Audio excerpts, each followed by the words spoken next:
यूं ही कट जाएगा सफर साथ चलने से। মেলোডি কিং কুমার শানু উপমহাদেশের 5 জন বেস্ট সিঙ্গারের মধ্যে অন্যতম। শানুদা বাংলা তথা বলিউডের সঙ্গীত জগতের উজ্জ্বলতম নক্ষত্র, যার কণ্ঠের জাদুতে 90s সঙ্গীত প্রেমীরা আজও আত্মহারা।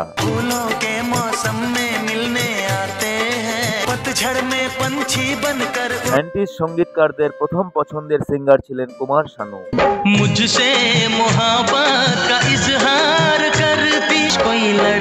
কুমার শানুর কণ্ঠে যে কোনো লিরিক্স হয়ে উঠত শ্রুতি মধুর। ধীরে ধীরে প্যার কো বঢ়ানা হ্যায় হদ সে গুজর। বাংলা তথা বাঙালির গর্ব শানুদা।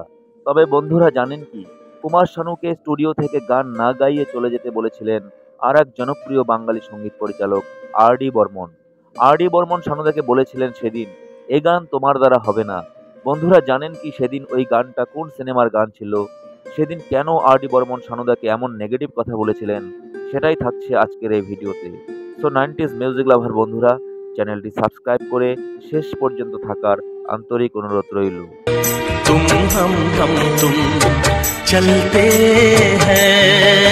সালটা 1994।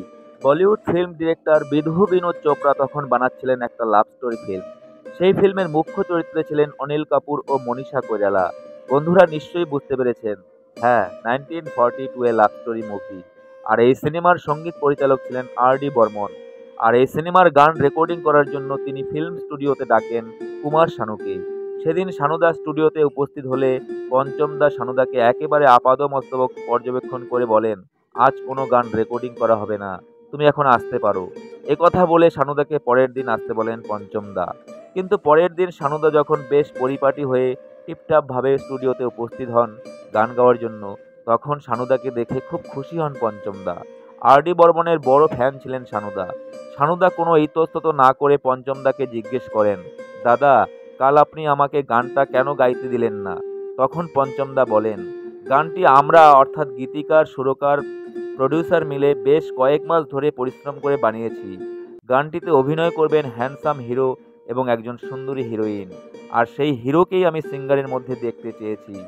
আর তোমাকে সেদিন দেখার পর আমার কোনোভাবেই মনে হয়নি যে তুমি সঠিকভাবে গানটি গাইতে পারবে, তাই তোমাকে পরিপাটি হয়ে আসতে বলেছিলাম।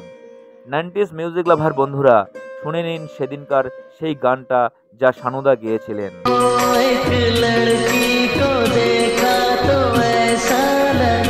আর এই গানটি গেয়ে শানুদা পান বেস্ট মেল প্লেব্যাক সিঙ্গার হিসাবে পঞ্চমবারের জন্য ফিল্ম ফেয়ার অ্যাওয়ার্ড।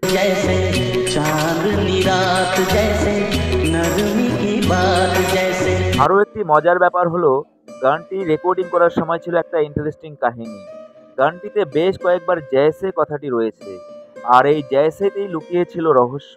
কারণ রেকর্ডিং করার সময় আর.ডি. বর্মন শানুদাকে বলেছিলেন প্রতিটা জয়সে উচ্চারণ যেন তিনি আলাদা আলাদা সুরে করেন, আর শানুদা খুব সহজেই তা করে দেখান।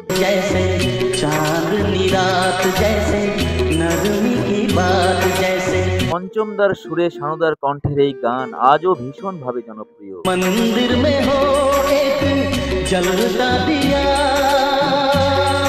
পঞ্চমদার কামব্যাক ফিল্ম ছিল এটি, কিন্তু খুব দুঃখের বিষয় এই সিনেমার গানগুলির সাফল্য তিনি দেখে যেতে পারেননি।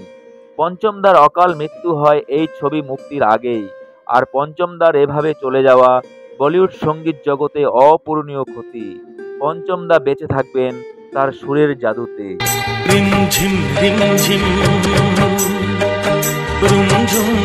পঞ্চমদাকে আমার শ্রদ্ধা জানিয়ে শানুদার সুস্থতা কামনা করে শেষ করছি আজকের ভিডিও। তুম চলতে হ্যায়।